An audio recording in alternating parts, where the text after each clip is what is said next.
प्रसाद लाड यांच्याकडे जाणार आहोत। प्रसादजी काल जो काही प्रकार घडला 5 दिवसासाठी निलंबन झालं, आता सरनाईक यांनी मागणी केली की पूर्ण काळापर्यंत त्यांचं निलंबन झालं पाहिजे, काय म्हणाल?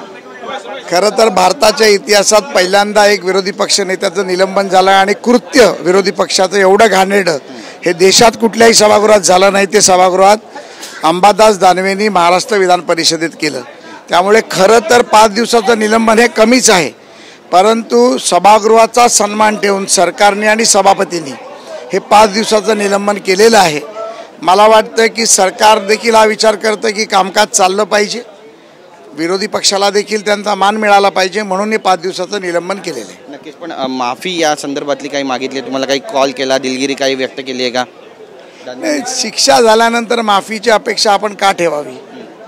त्यांना शिक्षा झाली, सरकारने शिक्षा केली, न्यायप्रविष्ट शिक्षा झाली, त्यामुळे मला वाटतं झालं ते योग्य झालं। नक्कीच, पण तुम्ही अस्वस्थ झालात का? कारण ते काल म्हणाले की विधान भवनाच्या बाहेर जर भेटले तर प्रसाद यांना प्रसाद मी दिला असता।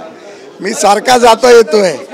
खरं तर आंब्याचा रस काढून दासाला 5 गुटल्या देण्याचं काम मी केलं, आता ते काय प्रसाद देणार? आंब्याचा रस मी काढला, गुटल्या काढल्या, दासाच्या हातात दिल्या। नक्कीच, तुमची आता पुढची भूमिका काय आहे याबद्दलची? आमची भूमिका काही नाही।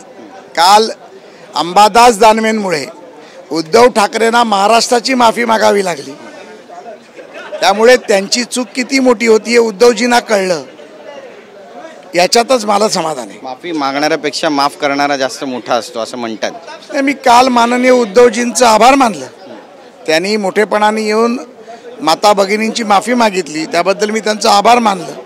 आणि उद्धव ठाकरेंना माफी मागायला लावावी अशी परिस्थिती जर त्यांच्या एखाद्या पक्षाच्या नेत्यावर येत असेल तर त्या पक्षाच्या नेत्यांनी राजीनामा द्यायला पाहिजे। आता एकमेकांना शिवीगाळ करू लागलेत, माफी देखील मागत नाही, आपल्या विधानांवर ठाम राहतात, पाहून घेण्याची भाषाही करतात, इगोच्या प्रेमामध्ये अडकलेत का सगळे नेते? ही परंपरा मुळीच आली, ही उबाटा शिवसेनेकडनं आली।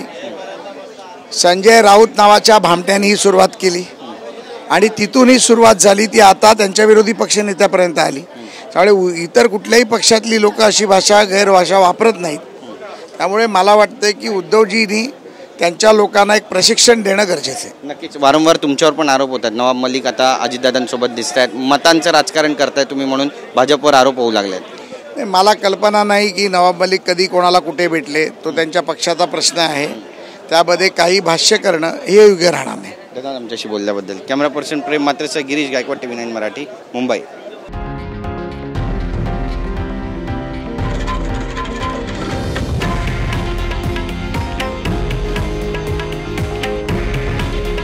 हे आहे देशातील नंबर 1 न्यूज नेटवर्क आणि आपण पाहत आहात TV9 मराठी। काळजी तुमची, हित महाराष्ट्राचं।